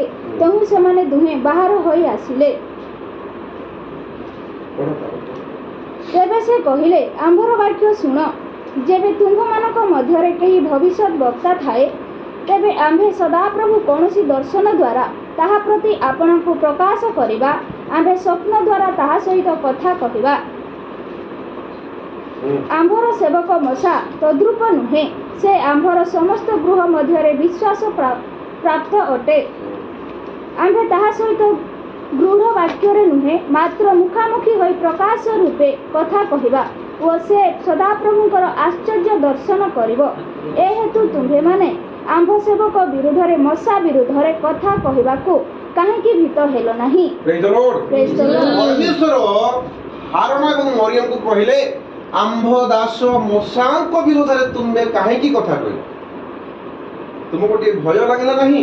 ତୁମକୁ ଟିକେ ଡର ଲାଗିଲା ନାହିଁ ଯେ ଆମ୍ଭର ବିଶ୍ୱାସ ପାତ୍ର ଯେ ମଶା, ତାହାଙ୍କ ବିରୁଦ୍ଧରେ ତୁମେ କଣ କଲ? କଥା କହିଲ। ତାପରେ ଏହି ରୂପେ ସେମାନଙ୍କ ପ୍ରତି ସଦାପ୍ରଭୁଙ୍କ କ୍ରୋଧ ପ୍ରଜ୍ୱଳିତ ହେଲା। ତେଣୁ ସେ ପ୍ରସ୍ଥାନ କଲେ। ପୁଣି ତମ୍ବୁ ଉପରୁ ମେଘ ସ୍ଥାନାନ୍ତରିତ ହେଲା। ଆଉ ଦେଖ, ମରିୟମ କୁଷ୍ଠବ୍ରତା ହିମତୁଲ୍ୟ ଶ୍ରେତ। ପୁଣି ହାରଣ ମରିୟମକୁ ଅନାନ୍ତେ, ଦେଖ ସେ କୁଷ୍ଠଗ୍ରସ୍ତ। ହାଲେଲୁୟା। ହାଲେଲୁୟା। ମଶାଙ୍କ ବିରୋଧରେ କଥା କହିଲେ। ଖାଲି ମଶା କଣ? ପରମେଶ୍ୱର ଖାଲି ମଶାକୁ ଦର୍ଶନ ଦଉଛି? ଦୁଇ ପଦରେ ଯାହା ଆମେ ପଢିଲୁ, ସଦାପ୍ରଭୁ କି କେବଳ ମଶାଙ୍କ ସହିତ କଥା ହେଇଛନ୍ତି, ସେ କି କଣ ଆମ ସହିତ କଥା କହିନାହାନ୍ତି? ତେଣୁକରି ମରିୟମ ଏବଂ ହାରଣଙ୍କ ମଧ୍ୟରେ କ'ଣ ହେଲା? କୁଷ୍ଠ ରୋଗ ହେଲା। ହାଲେଲୁୟା। ହାଲେଲୁୟା। ପ୍ରେଜ୍ the Lord. Praise the Lord. ପ୍ରଭୁଙ୍କର ଅଭିଷିକ୍ତ ଦାସମାନଙ୍କ ବିରୁଦ୍ଧରେ ଯଦି ଆମେ କଥା କହିବା ତାହେଲେ ମୋତେ ରୋଗ ଆସେ। ଆସିବ। ବାଇବଲ ତାହା ଆମକୁ ପ୍ରମାଣ କରେ। ଆଉ ଗୋଟିଏ ରୋଗ କେତେଟା ହେଲା? 9ଟା ପରା? ହଁ, 8ଟା। 9ଟା। ସିଏ 8ଟା ଲାଗିଯିବ। 9ଟା ଲେଖିଛି। ସେ ଅବହେଳିତ କ'ଣ ଗୋଟେ ଛାଡ଼ି ଦେଇଥିଲା। ପାପ ସକାଶୁ ଆସେ, ଅନାଜ୍ଞାବହତା ସକାଶୁ ଆସେ। 3 ନମ୍ବର କାରଣ ଈଶ୍ୱରଙ୍କ ଈଶ୍ୱର ଗୌରବ ଗୌରବ ଗୌରବ ସକାଶୁ ଆସେ। 4 ନମ୍ବର ଅଯୋଗ୍ୟ ଭାବରେ ପ୍ରଭୁଙ୍କ ଅଯୋଗ୍ୟ ଭାବରେ ପ୍ରଭୁ ଭୋଜ ନେବା ସକାଶୁ ଆସେ। ପିତୃପୁରୁଷମାନଙ୍କ ପାପ ସକାଶେ ପିତୃପୁରୁଷମାନଙ୍କର ପାପ ସକାଶୁ ମଧ୍ୟ ଆସେ। ବୟସ ଅନୁକ୍ରମରେ ରୋଗ ଆସେ। ବୟସ ଅନୁକ୍ରମରେ ମଧ୍ୟ ଆସେ। ସେଠି ସେ ଅବହେଳିତ, ସେ ଖାଇବା ପିଇବା ସେଠି ଦୂଷଣ କରେ। ନାଇଁ ନାଇଁ। ଆଉ ଅନ୍ୟର ପାପ କ୍ଷମା ନ କଲେ ଅନ୍ୟର ପାପ କ୍ଷମା ନ କଲେ ମଧ୍ୟ ରୋଗ ଆସେ। ଆସେ। ପ୍ରଭୁଙ୍କ ଦାସମାନଙ୍କ ବିରୁଦ୍ଧରେ କଥା କହିଲେ ରୋଗ ଆସେ। ପ୍ରଭୁଙ୍କ ଦାସମାନଙ୍କ ବିରୁଦ୍ଧରେ କଥା କହି ମଧ୍ୟ ରୋଗ। ଆସେ। ଆଉ ଗୋଟେ ରୋଗ ଧାର୍ମିକ ଲୋକମାନଙ୍କ ପ୍ରତି ମଧ୍ୟ ରୋଗ ଆସେ। କାହିଁକି? ପ୍ରଭୁ ସେମାନଙ୍କୁ ସିଦ୍ଧ କରିବେ। ପରୀକ୍ଷା ସିଦ୍ଧ ହେବ। ପ୍ରଭୁ ସେମାନଙ୍କୁ ଆଶୀର୍ବାଦ ଦେବା ପାଇଁ ଆୟୁବଙ୍କର ଉଦାହରଣ। ଆୟୁବଙ୍କୁ କ'ଣ ପାଇଁ ରୋଗ ଆସିଲା? ଆୟୁବ କ'ଣ ପାପ କରିଥିଲେ? ନାଇଁ। ଆୟୁବ ଜଣେ କୁକ୍ରିୟା ତ୍ୟାଗୀ ଲୋକ। ବଡ଼ ତାର 1 ପଦ, ଆୟୁବ 1:1। ସେ ଜଣେ ସିଦ୍ଧ ବ୍ୟକ୍ତି, ପରମେଶ୍ୱର ଭୟକାରୀ। ତାର 4ଗୋଟି ଗୁଣ ଲେଖାଯାଇଅଛି 1 ପଦରେ। ଗୋଟେ ହେଲା କୁକ୍ରିୟା ତ୍ୟାଗୀ, ଆଉ ଗୋଟେ ହେଲା ସିଦ୍ଧ, ଆଉ ଗୋଟେ ହେଲା ପରମେଶ୍ୱର ଭୟକାରୀ, ଆଉ ଗୋଟେ ସରଳ ବନ୍ଧୁ। ପଢ଼ 1:1। ଉଷ ଦେଶରେ ଆଇବ ନାମକ ଏକ ବ୍ୟକ୍ତି ଥିଲା। ଆଉ ସେହି ମନୁଷ୍ୟ ସିଦ୍ଧ ଓ ସରଳ ଓ ପରମେଶ୍ୱର ଭୟକାରୀ ଓ କୁକ୍ରିୟା ତ୍ୟାଗୀ ଥିଲା। ହାଲେଲୁୟା। ହାଲେଲୁୟା। ଆଇବ ସେ ସିଦ୍ଧ ଥିଲା, ସେ କୁକ୍ରିୟା ତ୍ୟାଗୀ ଥିଲା। ସେ କୁକ୍ରିୟା ତ୍ୟାଗୀ ମାନେ ବୁଝିପାରୁଛନ୍ତି? ସବୁ ଖରାପ କାମ ଛାଡ଼ି କାମକୁ ସେ ତ୍ୟାଗ କରୁ। ଆଉ ସେ ପରମେଶ୍ୱରକୁ ଭୟ କରୁଥିଲା। ଆଉ ସିଦ୍ଧ ବ୍ୟକ୍ତି ମଧ୍ୟ ତା ପ୍ରତି ମଧ୍ୟ କଷ୍ଟ ଆସିଲା, ତାକୁ ମଧ୍ୟ ରୋଗ ଆସିଲା। କାରଣ ପରମେଶ୍ୱର ତାକୁ ପରୀକ୍ଷା କଲେ, ଶୈତାନ ପରୀକ୍ଷା କଲା, ପରମେଶ୍ୱର ସୁଯୋଗ ଦେଲେ। ତାକୁ ରୋଗ ଆସିବାର କାରଣ କ'ଣ? ଧାର୍ମିକ ଲୋକମାନଙ୍କୁ ମଧ୍ୟ ରୋଗ କାହିଁକି ଆସିଥାଏ? ପ୍ରଭୁ ସେମାନଙ୍କୁ କ'ଣ କରିବା ପାଇଁ? ଆଶୀର୍ବାଦ କରିବା ପାଇଁ, ଡବଲ କରିବା ପାଇଁ, ଉଚ୍ଚ କରିବା ପାଇଁ। ଗୋଟେ ପରୀକ୍ଷା କରିବେ, ପରୀକ୍ଷାରେ ପାସ୍ ହେଲେ ଆଉ ଗୋଟେ ଷ୍ଟେପ୍ ନେଇକି। ହାଲେଲୁୟା। ହାଲେଲୁୟା। ପ୍ରେଜ୍ the Lord. Praise the Lord. ବିଶ୍ୱାସୀମାନଙ୍କର ମଧ୍ୟ ବିଶ୍ୱାସ ଉପରେ ପରୀକ୍ଷା ହେବ। ଗୋଟେ ଗୋଟେ ସବଜେକ୍ଟ ଉପରେ ପରୀକ୍ଷା ହେବ। ବିଶ୍ୱାସ ଉପରେ ଗୋଟେ ପରୀକ୍ଷା। ହାଲେଲୁୟା। ହାଲେଲୁୟା। ମୁଁ ଗତ ଥର କହୁଥିଲି, କୁମାରୀ ମଣ୍ଡଳୀରେ ମଧ୍ୟ କହୁଥିଲି, ତୁମମାନଙ୍କର ବିଶ୍ୱାସ, ମନେକର ରୋଗ ହେଲା, ଦେହ ଖରାପ ହେଲା, ଲୋକମାନେ କ'ଣ କରନ୍ତି? ଖ୍ରୀଷ୍ଟିଆନ ଲୋକମାନେ ମଧ୍ୟ ଗୁଣି ଗାରିଣୀ, ଯନ୍ତ୍ର ମନ୍ତ୍ର, ପାଞ୍ଜି ପଞ୍ଜିକା ସବୁ ଦେଖା ଦେଖି ମୋର ବାପା କହୁଥିଲା ଭାଇ କ'ଣ ଆଜି ପଳେଇ ଯେତେ ସେମାନେ ଅଲଗା ଆଡ଼େ ଅଲଗା ପଳେଇଦେଲେ, ଅଲଗା ଆଡ଼େ ମାନେ ଅଲଗା ଚର୍ଚ୍ଚ। ଅଲଗା ଚର୍ଚ୍ଚ ପଳେଇଲେ। ହଁ ହଁ, କୋଉ ଚର୍ଚ୍ଚ ଯାଇଥିଲେ? ଏଠି ଆମର ଏ ଯୋଉ କ'ଣ କି ସେ ମିରାକଲ। ମିରାକେଲ। ସେ ଡାକିଥିବେ। ସେଟା ବହୁତ ତ ବିଶ୍ୱାସ, ଦେଖନ୍ତୁ ବିଶ୍ୱାସର ମଧ୍ୟ ପରୀକ୍ଷା। ବଟିକା ବିଶ୍ୱାସର କେମିତି ପରୀକ୍ଷା? ବଟିକା ଖାଇଲେ ହବ ନାହିଁ, ଗୁଣିଆ ଦେଖେଇ ଯିବା ଥିଲା, ମୁଁ ମନା କଲି। ବିଶ୍ୱାସର କେମିତି ପରୀକ୍ଷା ହୁଏ? ଦରକାର ନାହିଁ, କୋଉଠାରେ ରୋଗ ଥାଇକି ମଲେ ବାସ୍। ତ ଜଣେ ବ୍ୟକ୍ତି ପ୍ରାର୍ଥନା କରୁଛି, ରୋଗ ଭଲ ହେଉନାହିଁ, ତ ତାର ବିଶ୍ୱାସ କ'ଣ ହୋଇଥାଏ? ଦୁର୍ବଳ। ବିଶ୍ୱାସରେ ଆମେ କେତେବେଳେ ଷ୍ଟ୍ରଙ୍ଗ ରହିବା ପାଇଁ ପଡ଼ିବ?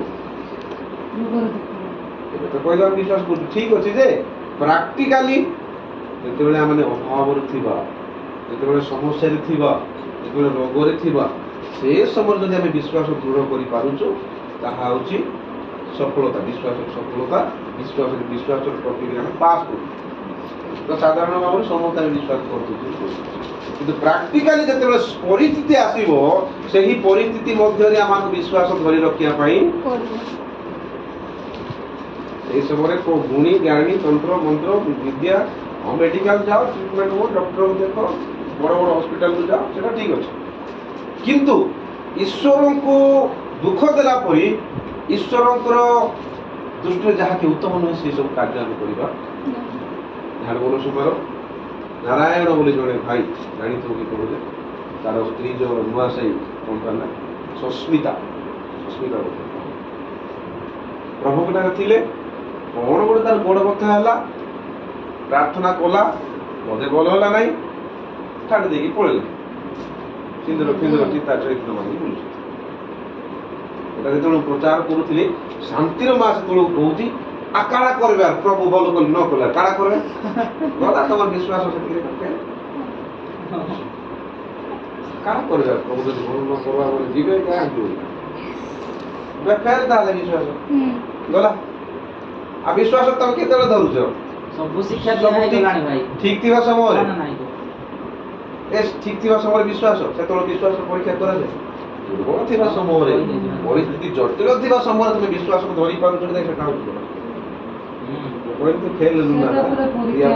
ବିଶ୍ୱାସର ପରୀକ୍ଷା ଏବେ ଏକା ଫେଲ ହେବି। ମୁଇଁ ପରୀକ୍ଷା କଲାବେଳେ ଯଦି ଫେଲ ହେବି, ପ୍ରଭୁ ପରୀକ୍ଷା କଲାବେଳେ ଆର କି ଆର ପାସ୍। ହାଲେଲୁୟା। ବିଶ୍ୱାସ ଆମକୁ ଧରି ରଖିବା ପାଇଁ ପଡିବ। ମରିଗଲେ ମଧ୍ୟ ବିଶ୍ୱାସରେ ପ୍ରଭୁଙ୍କ ଠାରେ ମରିବି ସିନା, ଶୈତାନର କୌଣସି ସାହାଯ୍ୟ କି ଟିକିଏ ବି ଉପକାର ମତେ ଦରକାର ନାହିଁ। ହାଲେଲୁୟା। ପ୍ରଭୁଙ୍କ ଠାରେ ଥାଇକି ଦୁଃଖ କଷ୍ଟ ରୋଗରେ ଥିବି ସିନା, କୋଉ ଗୁଣିଆ ପାଖକୁ ଯିବାର ନାହିଁ, କୋଉ ପାଞ୍ଜିକାର ପାଖକୁ ଯିବାର ନାହିଁ, ତାହାକୁ ଦେଖେଇବାର ନାହିଁ। ସେ ସାହାଯ୍ୟ କି ସେ ଉପକାର ମିଳିଲେ ମଧ୍ୟ ମତେ ତାହା ଦରକାର ତ ନାହିଁ। ଏଇଟା ହଉଛି ବିଶ୍ୱାସ। ହାଲେଲୁୟା। ଏଇ ତ ଲୋଡ଼। ତେଣୁକରି ଦୁର୍ବଳ ବିଶ୍ୱାସୀ ମାନେ ପତନ ହେଇଯିବେ, ଫେଲ ମାରି ପଡ଼ିଯିବେ। ଆଇବଙ୍କୁ ପ୍ରଭୁ ରୋଗ ଦେଲେ, ଆଇବଙ୍କୁ ପରୀକ୍ଷା କଲେ କାହିଁକି ନା ଦ୍ୱିଗୁଣିତ କରିବା, ସିଦ୍ଧ କରିବା। ଗୀତ ସଂହିତାରେ ମଧ୍ୟ ଲେଖାଯାଇଅଛି, ଗୀତ ସଂହିତା 34 ଗୀତ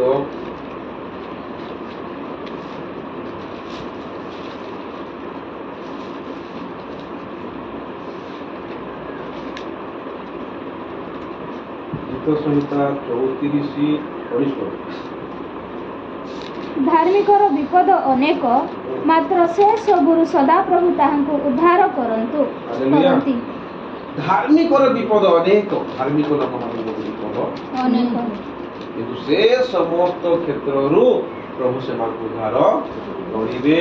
ଆହୁରି ମଧ୍ୟ ରୋଗ ଏଥିପାଇଁ ଆସେ, ତାଙ୍କ ପୂର୍ବ ଏବେ ଜଣଙ୍କ ପ୍ରତି ରୋଗ ଆସେ, ମରିବା ପାଇଁ ମଧ୍ୟ ରୋଗ,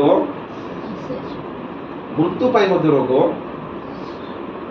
ସେ ଯଦି ତା ପୂର୍ବ ଜୀବନରେ କିଛି ପାପ କରିଥିବ, କିଛି ଭୁଲ କରିଥିବ, କିଛି ଅପରାଧ କରିଥିବ, କିଛି ଦୋଷ ତ୍ରୁଟି କରିଥିବ, କିଛି ପାପ ସକାଶୁ ସେ ସ୍ୱର୍ଗ ରାଜ୍ୟକୁ ଯିବା ପାଇଁ ଇଲିଜିବୁଲ ହେଉନଥିବ, କଟି ଯାଉଥିବ ତାର ନା, ତ ପ୍ରଭୁ ତାକୁ ଦେଖିବେ ଯେ ଏ ବ୍ୟକ୍ତି ମୋ ପାଇଁ ଏତେ କାମ କଲା, ଏତେ ଆତ୍ମା ଲାଭ କଲା, ଏତେ ସୁସମାଚାର ପ୍ରଚାର କଲା, ଏତେ ସେବା କାର୍ଯ୍ୟ କଲା, କିନ୍ତୁ ତାର ଗୋଟେ ଅଳ୍ପ ପାପ ଗୋଟେ ରହିଯାଇଛି।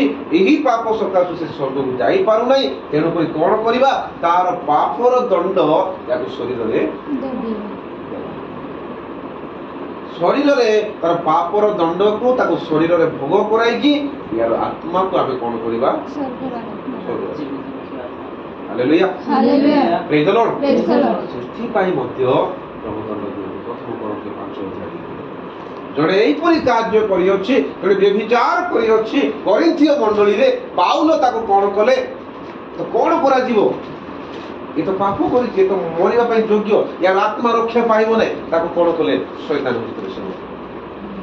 ଶୈତାନ ହସ୍ତରେ ଯେତେବେଳେ ସମର୍ପଣ କଲେ, ଶୈତାନ ୟାକୁ ଚୁରମାର କରିବ, ଶୈତାନ ୟାକୁ ରୋଗ ଦେବ, ଶୈତାନ ୟାକୁ କ୍ଲେଶ ଦେବ, ୟାକୁ ଯନ୍ତ୍ରଣା ଦେବ।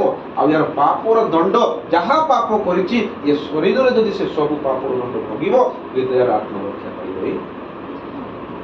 ହାଲେଲୁୟା। ତେଣୁକରି ସାଧୁମାନଙ୍କୁ ମୃତ୍ୟୁ ସମୟରେ ବିଭିନ୍ନ ପ୍ରକାର ରୋଗରେ, ବିଭିନ୍ନ ପ୍ରକାର ଯନ୍ତ୍ରଣାରେ, ବିଭିନ୍ନ ପ୍ରକାର କଷ୍ଟରେ, କାହିଁକି ନା ପୂର୍ବ କାଳରେ ଯଦି କିଛି ପାପ ସେମାନଙ୍କର ଥିବ, ସେହି ପାପ ସକାଶୁ ସେମାନେ ଏଲିଜିବୁଲ ହେଉଥିବେ। ତେଣୁ ପ୍ରଭୁ ସେହି ପାପର ଦଣ୍ଡ ତାଙ୍କୁ ଶରୀରରେ ଭୋଗ କରାଇଦେବେ, ତାଙ୍କର ଆତ୍ମାକୁ ସ୍ୱର୍ଗରେ। ହାଲେଲୁୟା। ହେଲା କଷ୍ଟ କାରଣ ଆଉ ଯଦି କିଛି ଅଛି ବୋଲି ଖୋଜିବ ଆଉ ଆମେ ଏତିକି ଏକା ପାଇଛୁ। ପ୍ରଭୁ ଅନୁଗ୍ରହ କଲେ ଏହାର ନିରାକରଣ ମଧ୍ୟ କହିବି କେମିତି ଜଣେ ଯଦି ପାପ କରିଛି ଜଣେ କେମିତି କ୍ଷମା ପାଇବ। ଜଣେ ଯଦି ପାପ କରିଛି ଜଣେ ଯଦି ଭୁଲ କରିଛି ସେ ପାପରୁ ସେ ମନ୍ଦତାରୁ ସେ କେମିତି ରକ୍ଷା ପାଇବ। ରକ୍ଷା ପାଇବାର ମଧ୍ୟ ବାଟ ଅଛି ଏ ଅନୁଗ୍ରହ ସମୟ ଥିବା ପର୍ଯ୍ୟନ୍ତ। ଆଉ ଅନୁଗ୍ରହ ସରିଗଲା ପରେ ଆଉ ରକ୍ଷା ପ୍ରଭୁଙ୍କ ମହାନାମର ଗୌରବ ହେଉ। ପ୍ରଭୁ ଆଜି ଆମମାନଙ୍କୁ ସମସ୍ତ ବାକ୍ୟ ଦ୍ୱାରା ପ୍ରତ୍ୟେକଙ୍କୁ ଆଶୀର୍ବାଦ hallelujah. Praise the Lord. Praise the Lord. ଆସନ୍ତୁ ଆମେ ପ୍ରାର୍ଥନା। ପ୍ରାର୍ଥନାର ଅନୁରୋଧ ଗୁଟେ ପୁଅ ସେ ମୋର ବଡ଼ା ଝିଅର ପୁଅ 3 ମାସ ହେଲାନ ସେ ଜନ୍ମ କରି ଆଉ ସେ ତ ଦୁଃଖିନୀ ଝିଅ ବହୁତ ଦୁଃଖିନୀ ଝିଅ ତାର ଗୋଟେ ଏତେ ଦୁଃଖ ତା ଦେହରେ ଥିଲା ଯେ ସେ ଗୋଟେ ଥର ଅପରେସନ୍ ହୋଇଥିଲା ପେଟ ତାପରେ ତାର ଛୁଆ ରହିଗଲା ଏବେ ବି ଅପରେସନ୍ ହୋଇଗଲା।